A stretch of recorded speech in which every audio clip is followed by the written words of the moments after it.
إن الحمد لله نحمده ونستعينه ونستغفره ونعوذ بالله من شرور أنفسنا ومن سيئات أعمالنا من يهده الله فلا مضل له ومن يضلله فلا هادي له وأشهد أن لا إله إلا الله وأشهد أن محمدا عبده ورسوله أما بعد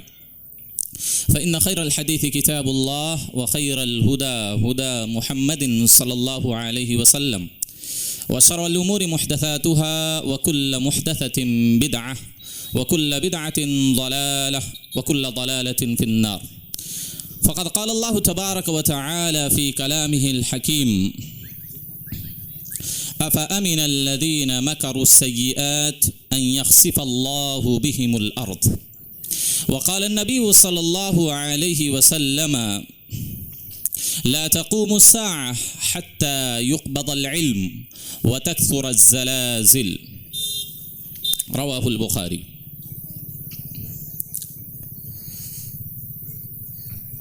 اسٹیج پر تشریف فرما قابل قدر علماء کرام اور میرے سامنے بیٹھے ہوئے معزز سامعین اور پردہ نشین خواتین و اسلام،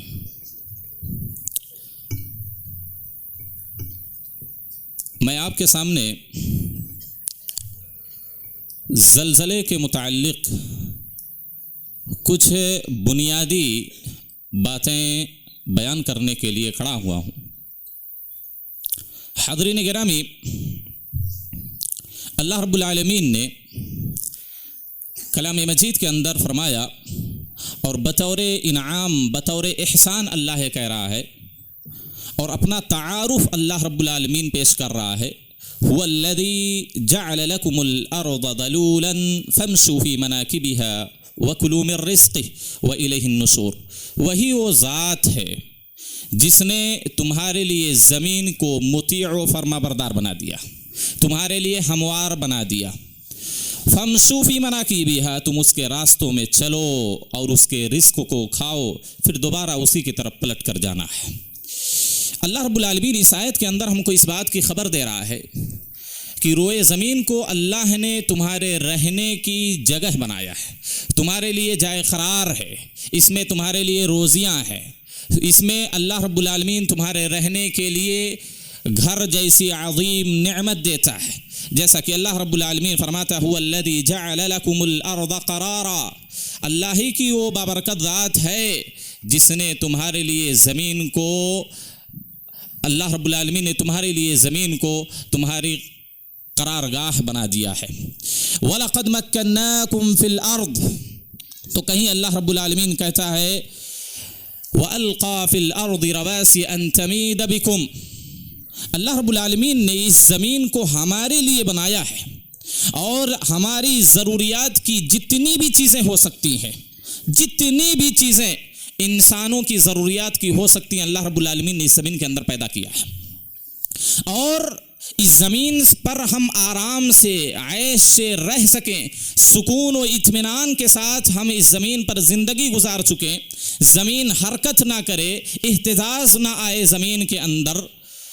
اللہ رب العالمین نے اس کا بھی انتظام کر دیا۔ اللہ نے کہا وَأَلْقَى فِي الْأَرْضِ رَوَاسِيَ أَن تَمِيدَ بِكُمْ، اللہ رب العالمین نے زمین کے اندر پہاڑوں کو نصب کر دیا، کیوں؟ تاکہ یہ تم کو لے کر ہلے نہ۔ یہ پہاڑ جو بلند بالا پہاڑ ہیں، مضبوط وزندار جو پہاڑ اللہ رب العالمین نے زمین میں گاڑ دیے ہیں، اس کی ایک بنیادی وجہ اللہ نے بیان کی تاکہ زمین میں حرکت پیدا نہ ہو، زمین ہلے نہ، زمین کے اندر زلزلے کی کیفیت نہ آئے، یہ حکمت اللہ رب العالمین نے بیان کی۔ کہیں کہا وَالْأَرْضَ مَدَدْنَاهَا وَأَلْقَيْنَا فِيهَا رَوَاسِيَ، ہم نے زمین کو بچھا دیا ہے، زمین کو ہموار کر دیا ہے اور ہم نے اس میں رواسی ڈال دیا، یعنی یہ بلند مضبوط پہاڑ اللہ رب العالمین نے اس زمین کے اندر نصب کیے ہیں تاکہ زمین ہلے نہ، حرکت نہ کرے، انسانوں کو وہاں پر رہنے میں کوئی پریشانی اور دشواری کا سامنا نہ کرنا پڑے، وہ امن کے ساتھ سکون کے ساتھ انسان اس زمین پر زندگی گزار سکے۔ لیکن قرب قیامت کے وقت، جیسے جیسے قیامت قریب ہوگی، میرے نبی صلی اللہ علیہ وسلم کی پیشن گوئی ہے کہ زمین کے اندر کثرت سے زلزلے آئیں گے، زمین کے اندر بھوکمپ پیدا ہوگا، زمین کے اندر اہتزازی کیفیت آ جائے گی۔ بلکہ حدیث کے اندر تو نبی صلی اللہ علیہ وسلم نے یہاں تک کہا بین یدی الساعہ موتان شدید وسنوات الزوازل، قیامت سے پہلے پہلے بہت کثرت سے موتیں واقع ہوں گی، بہت کثرت سے موتیں واقع ہوں گی۔ آپ نے کرونا کے ایام میں دیکھا کتنے لاکھوں لوگ موت کے لقمے میں چلے گئے، موت کے منہ میں چلے گئے، موت کا لقمہ بن گئے۔ اور نبی صلی اللہ علیہ وسلم نے کہا کہ وسنوات الزلازل، سال کے اعتبار سے، ایام کے حساب سے، مہینوں کے حساب سے زلزلے زمین کے اندر آئیں گے۔ جیسا کہ آج کل ہم ہر دن تقریباً ہر مہینے ہر سال میں سنتے ہیں، پڑھتے ہیں، دیکھتے ہیں کہ فلاں جگہ فلاں ملک میں زلزلہ آیا، فلاں جگہ بھوکمپ آیا، فلاں جگہ زمین کے اندر اتنی تیزی سے حرکت پیدا ہوئی کہ پورا کا پورا شہر تباہ و برباد ہو گیا، ہزاروں لاکھوں لوگ موت کے منہ میں چلے گئے۔ یہ نبی صلی اللہ علیہ وسلم کی پیشن گوئی ہے۔ اور یہ زلزلہ اللہ کے عذابوں میں سے سب سے سخت عذاب ہے، کیونکہ سخت بارش ہوتی ہے اتنا نقصان نہیں ہوتا، سخت ہوائیں چلتی ہیں اتنا نقصان نہیں ہوتا، لیکن جب زمین کے اندر زلزلے کی کیفیت پیدا ہوتی ہے، زمین کے اندر جب بھوکمپ اٹھتا ہے، زمین کے اندر جب حرکت پیدا ہوتی ہے کہ وہ پورے کے پورے شہر تباہ ہو جاتے ہیں، ہزاروں لاکھوں لوگ اس دنیا سے رخصت ہو جاتے ہیں۔ اگر میں بتلاؤں مکتبہ ویکیپیڈیا آزاد دائرۃ المعارف جو ہے اس کے حوالے سے اگر میں آپ کو بتلاؤں تو انہوں نے ایک ریسرچ کے مطابق کہا ہے کہ اب تک زلزلے کی بنیاد پر 8 سے 10 کروڑ لوگ مر چکے ہیں۔ زلزلے کے حادثے میں 8 سے 10 کروڑ لوگ، تقریباً 10 کروڑ لوگ موت کے منہ میں جا چکے ہیں، اور جو مالی نقصانات ہوتے ہیں اس کا کوئی احصاء ہی نہیں، کوئی شمار ہی نہیں کر سکتا۔ ابھی حالیہ میں آپ نے سنا ہوگا ترکیہ میں اور سوریہ میں ایسا بھیانک زلزلہ آیا، اتنا شدید زلزلہ آیا ہے کہ تقریباً موتوں کی تعداد 30,000 تک پہنچ چکی ہے، اور جو زخمی لوگ ہیں 1 لاکھ سے زائد ان کی تعداد پہنچ چکی ہے، 1 لاکھ سے زائد۔ اور العربیہ.net کے مطابق سیریا میں صرف اس زلزلے کی بنیاد پر 5.5 ملین سے زیادہ لوگ بے گھر ہو چکے ہیں، اور یہی تعداد تقریباً ترکیہ میں بھی ہے۔ تو کئی ملین میں کئی لاکھ لوگ بے گھر ہو چکے ہیں، ان کے رہنے کے لیے کوئی گھر نہیں ہے، کھانے پینے کا کوئی بندوبست نظم و نظام نہیں ہے، اور 30,000 تو موت کے منہ میں جا چکے ہیں۔ میرے بھائیوں، یہ زلزلہ جو اللہ کا عذاب ہے یہ شدید ترین عذابوں میں سے ہے۔ اسی وجہ سے اللہ رب العالمین قرآن مجید کے اندر بکثرت اس عذاب سے لوگوں کو متنبہ کیا ہے، ڈرایا ہے، خوف دلایا ہے۔ اللہ رب العالمین کہیں کہتا ان نشأ نخسف بہم الارض، اگر ہم چاہیں تو ان کو زمین میں دھسا دیں۔ کہیں اللہ رب العالمین کہتا ہے فامن الذین مکروا السیئات ان یخسف اللہ بہم الارض، کیا یہ لوگ جو برائیاں کرتے ہیں، برائیوں کے لیے چالیں چلتے ہیں، تدبیریں اختیار کرتے ہیں، اس بات سے مامون ہو گئے، ان کو اس بات کا خوف نہیں ہے کہ اللہ رب العالمین ان کو زمین میں دھسا دے؟ کہیں اللہ رب العالمین کہتا ہے قل هو القادر على ان يبعث عليكم عذابا من فوقكم او من تحت ارجلكم، اللہ اس بات پر قادر ہے، اللہ اس بات پر قادر ہے کہ لوگوں پر آسمان سے بھی اللہ عذاب بھیج سکتا ہے اور ان کے قدموں کے نیچے سے عذاب بھیج سکتا ہے۔ امام قتادہ رحمہ اللہ اس آیت کی تفسیر میں کہتے ہیں کہ اس سے مراد زلزلہ ہے۔ تو اللہ رب العالمین اس بات پر قادر ہے کہ لوگوں کو زمین میں دھسا دے، اور اللہ رب العالمین نے یہ سزائیں بہت ساری قوموں کو اور بہت سارے لوگوں کو دی ہیں۔ لیکن میں اس تفصیل میں جانا نہیں چاہتا کیونکہ وقت بھی میرا بہت کم ہے۔ میں بنیادی بات آپ کے سامنے رکھنا چاہتا ہوں کہ آخر زلزلے آتے کیوں ہیں، اس کے اسباب کیا ہیں۔ زمین کے اندر بھوکمپ کی کیفیت کیوں پیدا ہوتی ہے؟ یہ زمین کیوں ہلنے لگتی ہے؟ اس کے شرعی اسباب کچھ ہیں، لیکن سائنسداں لوگوں کے حساب سے دیکھا جائے تو کچھ دوسرے اسباب بتلاتے ہیں، اور دوسرے مذاہب کے نظریے سے دیکھا جائے تو عجیب و غریب من گھڑت اور جو عقل میں آنے والی چیزیں نہیں ہے ایسی باتوں کا ذکر کرتے ہیں۔ مثلا کچھ لوگ کہتے ہیں کہ ما فوق الفطرت قوتوں کے مالک جو دیو ہیکل بڑے بڑے جانور زمین کے اندر رہتے ہیں، ان کے ارتعاش سے، ان کے ہلنے سے یہ زمین کے اندر زلزلے کی کیفیت پیدا ہوتی ہے۔ کوئی کہتا ہے کہ دراصل یہ پوری روئے زمین یہ ایک گائے کی سینگ کے اوپر ہے، جب وہ سینگ بدلتی ہے وہ گائے یعنی دوسری سینگ پر یہ زمین کو رکھنا چاہتی ہے، اس کی وجہ سے زمین کے اندر ارتعاش کی کیفیت پیدا ہوتی ہے تو زلزلہ آ جاتا ہے۔ تو کوئی کہتا ہے کہ زمین ایک کچھوے کے پیٹھ پر رکھی گئی ہے، جس کو بعض عربی میں بعض لوگوں نے اس کو کہا ہے کہ جبل قاف ایک زمین کے اندر ایک پہاڑ ہے، اور زمین کی جس طرح درختوں کی شاخیں ہوتی ہیں اس طرح اس پہاڑ کی بھی شاخیں ہیں گویا کی، اور وہ پوری زمین سے وہ متصل ہے، لہذا جب کیا ہے اس کے اندر حرکت پیدا ہوتی ہے اس کی وجہ سے زمین میں زلزلہ پیدا ہوتا ہے۔ تو اس طرح کی بے شمار اور من گھڑت باتیں لوگ بیان کرتے ہیں، لیکن سائنسی حساب سے اگر دیکھا جائے تو کچھ لوگ کہتے ہیں کہ زمین کے اندر جو گرم ہوا ہے، یہ جو بخار بھاپ ہوتی ہے، جب وہ زمین کے اندر سے نکلنے کی کوشش کرتی ہے تو اس وجہ سے زمین کے اندر بھوکمپ آتا ہے۔ کوئی کہتا ہے ارضیاتی دباؤ کی بنیاد پر یہ زمین جو مٹی، پتھر اور چٹان جو تہ بتہ رکھی ہوئی ہے زمین، 7 زمینیں، تو یہ جو تہ بتہ زمین ہے اس کے اندر جب ٹکراؤ کی کیفیت پیدا ہوتی ہے اور دباؤ ایک دوسرے کا پڑتا ہے تو اس کی وجہ سے زمین کے اندر ارتعاشی کیفیت پیدا ہوتی ہے۔ لیکن یہ ساری باتیں دنیاوی لوگوں کی باتیں ہیں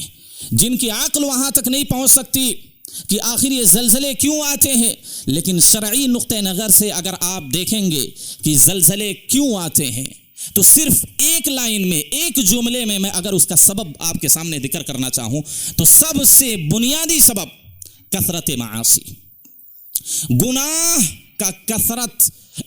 کی کثرت، اللہ کی نافرمانی، اللہ کے محرمات کا ارتکاب عام ہو جانا، شرک و بدعت کا دورہ ہونا، اور دین کے اندر نئی چیزوں کو ایجاد کرنا اور اس کو دین کا حصہ سمجھنا، یہ ساری بنیادی وجوہات ہیں زمین کے اندر زلزلہ آنے کی۔ آپ کو میں بتلاؤں، نبی صلی اللہ خود قرآن مجید کے اندر اللہ رب العالمین کہتا فَكُلًّا أَخَذْنَا بِذَنبِهِ، ہم نے جن لوگوں کو بھی پکڑا ہے، اپنے عذاب میں گرفتار کیا ہے، ہم نے جن کو بھی سزائیں دی ہیں دنیا کے اندر، ہم نے جن پر بھی عذاب نازل کیا ہے ان کے گناہوں کی وجہ سے کیا ہے۔ صرف گناہوں کی بنیاد پر، بد اعمالیوں کی بنیاد پر، شرک اور کفر کی بنیاد پر، بدعت اور نفاق کی بنیاد پر، اللہ کی نافرمانی کرنے کی بنیاد پر، نبی کی سنتوں سے اعراض کرنے کی بنیاد پر اللہ رب العالمین کہتا ہے ہم نے لوگوں کو پکڑا ہے۔ اللہ رب العالمین قرآن مجید کے اندر فرماتا ہے ظہر الفساد فی البر والبحر بما کسبت ایدی الناس، لوگوں کی بدعمالیوں کی وجہ سے، غلط کرتوتوں کی وجہ سے، لوگوں کے گناہوں کی وجہ سے